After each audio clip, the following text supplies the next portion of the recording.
L'édito international d'Europe 1. Bonjour Vincent Hervouette. Bonjour Dimitri, bonjour à tous. Vincent, vous nous parlez ce matin de la victoire inespérée du maire de Bucarest à l'élection présidentielle en Roumanie et la mise en cause de la France qui aurait tenté d'influer sur le résultat du scrutin. Alors le nouveau président Nicu Sărdan est un matheux qui a fait Normal Sup et il sait parfaitement qu'en ayant obtenu 21% des voix au premier tour, pour arriver à 54% au second, il lui fallait additionner les voix des 11 autres candidats et n'en perdre aucune en route. Comme plusieurs de ses rivaux le détestent, cette arithmétique paraissait improbable et pourtant, il a coiffé au poteau son adversaire nationaliste, Georges Simion, qui n'a obtenu hier que 45% des voix, à peine mieux qu'au premier tour où il en avait rassemblé 41%.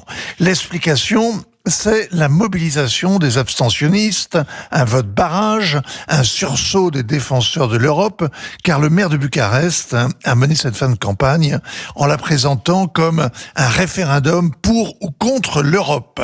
Alors c'est vrai que la participation a été plus forte, 53% au premier tour, 65% au second, mais comme les campagnes et la diaspora roumaine plébiscitaient Simion, on imaginait mal que son adversaire remonte de 30 points et l'emporte avec 1 million de voix d'avance.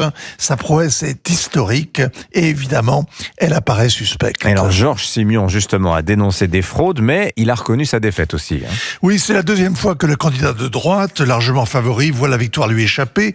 En décembre, la Cour constitutionnelle a annulé le scrutin présidentiel qui avait placé en tête un quasi-inconnu qu'Alain Georgescu. Selon les services de renseignement, des milliers de comptes TikTok avaient fait grimper la popularité de Georgescu.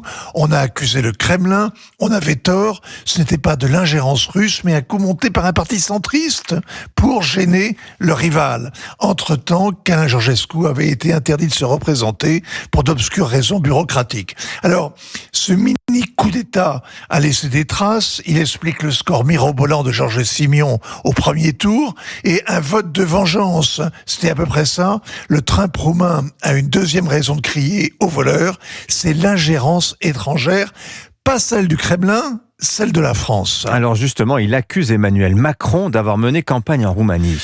Oui, c'est ce qu'il a expliqué sur CNews vendredi. Il accuse notre ambassadeur à Bucarest d'avoir conseillé aux membres du Conseil constitutionnel de barrer la route au candidat Georges Simion et d'avoir fait ensuite campagne contre lui. Parce qu'il est eurosceptique, contre le soutien militaire à l'Ukraine, contre l'afflux des réfugiés, contre la présence permanente de troupes étrangères sur son sol, notamment les 1400 soldats français. Cette accusation d'ingérence a été confortée hier soir par les déclarations incroyables de Pavel Durov. Le fondateur de TikTok affirme que le directeur de la DGSE, le service de renseignement extérieur, est venu le voir à l'hôtel Crillon pour qu'il bloque les voix des conservateurs sur son réseau social avant la présidentielle.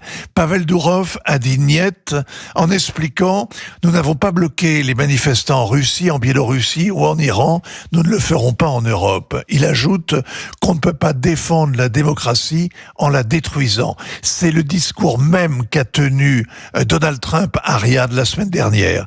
C'est sans précédent que la DGSE cherche à censurer l'opposition dans un pays européen comme une république bananière.